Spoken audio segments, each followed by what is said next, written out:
Hey everyone, welcome back to another tutorial. My name is Christian, and today we're in Adobe Premiere yet again talking about exports and formats. And today I just wanted to start off the video by thanking you all for staying tuned and staying plugged into the content being released on this channel. Hoping it's valuable to you as everyone upskills and becomes a better videographer, filmmaker, what have you.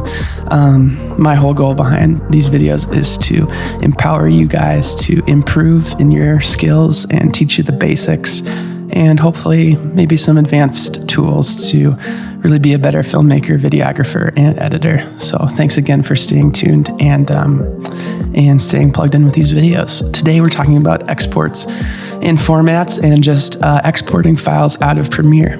And really when you're thinking about exports, you want to think about what the end use of your export is. So where it's being shown, what you might be using it with. And so I'm going to go over a couple handles here today to talk about and kind of brainstorm about how you could export from Adobe Premiere for different things, and to show you how to use the exporting panel. So first off, let's show you where that is. That's in File, Export, Media. So that is this Command M shortcut, or just navigating through the file structure to export, and media is how you're going to export anything from Adobe Premiere. So if we click on that, we can see we got the export settings up here, and the common ones that you'll probably use in this format section are going to be QuickTime and H.264. So H.264 is the standard and for compression for YouTube, Facebook, and Instagram videos. So any videos that would go online, and any videos that would need bring into a PowerPoint or send between two computers would probably be in that MP4 format. So if I click on this, it'll actually switch our ending to MP4, whereas if I was on QuickTime, it would be .mov. And the reason you might use QuickTime files in .mov is to create use a higher quality video codec like ProRes 422, which we'll talk about a little bit later. But basically, using Apple ProRes 422 is the standard for displaying media, whether you're working with a production company and for a presentation, like if you're doing like a trade show or something like that, a big trade show, Apple ProRes 422 would be a great codec to send to their media team to display on big screens, whether it's projectors or video walls, things like that. So they like to have a really high quality video codec, whereas H.264 and MP4 is a compressed video codec that helps with online playback and things like that. So just things to think about when you're exporting. But today I wanted to start off and show you how to talk about alpha channels. Now, alpha channels are really important because sometimes we like to create content that we can use in other videos here at the church. So I just create a little sample animation here, and maybe I'm making an animation for the end of a video. So I've animated this Southland mark here and I'm just scaling it up with some keyframes up here and some easing. And what I want to do is actually use this at the end of a video, and then it stays on the screen for a few seconds, and then maybe we'll make it. We'll just cut it at the end.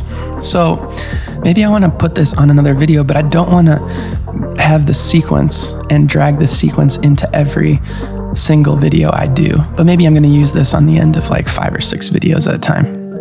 What I can do is I can export it as a .mov file with an alpha channel. So right now the black represents transparency, and that's what alpha means. Alpha is like a transparent layer that's within your video. So if you placed this piece of footage, once we export it over something else, that footage will show through in the areas that are shown as black here. So think about alpha channels in video as the same as you would a PNG is to photos. PNG is a transparent photo file, whereas a JPEG will have white where the transparency is. So to export that with the alpha channel, we have to change some things in our export menu. So we're going to go into there and export media.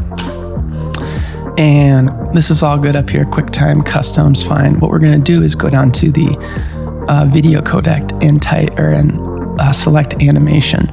So it might be selected on one of these other formats, but select animation, and then we're going to scroll down here. You can either scroll on the side with your scroll wheel or just grab this little handle over here and bring it down to this depth section. So if your render at maximum depth is not clicked right now, click that and then select 8-bit color plus alpha. And what that's going to do is say we want our alpha channel to also be baked into our footage so that we all have transparency. So let's go and export that. And I want to show you an example. So I'm going to grab a piece of footage here, just random from a current project that I'll be working through. Maybe we'll grab this piece of footage. Okay, so let's bring that into our timeline. And I'm actually going to delete this layer. And I'm actually going to drag in the sequence we exported. So we're just going to call this Southland logo scale. And we're going to bring that into our sequence. And let's put the B-roll in here first. And say we're just showing this B-roll. I'm going to just keep existing settings for right now. And we want to put that logo at the end. So we can drag that in, put that right at the end. And you'll see here, I'm just going to mute the audio for the sake of the video here, but you'll see towards the end of our footage, we got that Southland logo in there, and it's popped over our footage, and yeah, it's nice. We have that alpha channel in there, and we can see the content that we've created, and then we can also see that the footage that lies beneath is still being revealed and is still able to be seen. So this is really helpful when you're creating maybe like an ending bumper for a video or something like that, where you want to maybe you're doing a wipe in from the side of the screen or something like that of a picture, and you're going to use the same bumper at the end of all your projects. That's a good tool to use if you're doing like a video series or something like that, to use an alpha channel to animate in bumpers and stingers or bumpers like that. Just any content that's on the front end or back end of your videos. So back to our export menu. Say we want to export this whole thing as a H.264. We're going to upload this clip on YouTube. So we want to go up here to our format again, and we're going to go to H.264, and maybe we'll name our sequence Cars on Street, and maybe with Southland logo. So what I do a lot is when we're uploading to YouTube or anything like that, in our preset menu, they've actually created great presets to use for 1080 Full HD for YouTube, for Facebook. And you can really utilize these to get basically they're just presets to get the most quality out of your footage. In prior videos, in the nested sequences video, we talked about maybe using sequences to upgrade your footage and upscale it to 4K so that you don't have a loss of quality with the compression YouTube provides. You can do that actually right from this menu instead of doing a nested sequence. The nested sequence just keeps it organized for me later if I need to go back and edit the 1080 file. But what I always will look at here is I'll always click on maximum render quality when exporting something. So since we're going to export this to YouTube 1080, I'm going to use that maximum render quality. And you can see right there when we actually went to, I'm going to cancel out here and do this again. But when we went to that menu and we did, let me get back into that. We're going to see an estimated file size. And so this might be a little lower quality than we want for YouTube. So using this, you'll see that jump from 27 megabytes to 43. So within the video settings, they've increased the bitrate, things like that, so that it will have the best quality for YouTube or for Facebook. And then we'll click maximum render quality and export.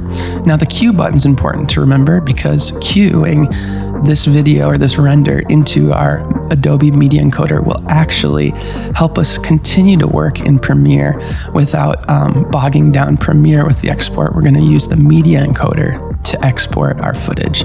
So you could use the export button within the menu, and you could and we'll see the same setting when we click on that H.264. So you could actually export it within Premiere if you're not going to use Premiere still. But if you wanted to use Premiere while you're rendering, using the queue is the best way. So it's going to populate that Premiere sequence. And this actually, as a side note, is used for After Effects too. But it's going to populate that Premiere sequence here in your queue. And you're just going to set the output location. Mine's to my desktop right here.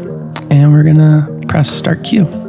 And then it will do the encoding here within Media Encoder and keep your Premiere program free of that encoding responsibility, and you can still use that and still work on your edit. Now, I wouldn't edit that current sequence while you're encoding because that could mess with the output and could change your encoding depending on what you change there. So just be careful with that when you're working on a project and simultaneously encoding. But thanks for joining us again today for another video. Look forward to seeing you guys again at the next video.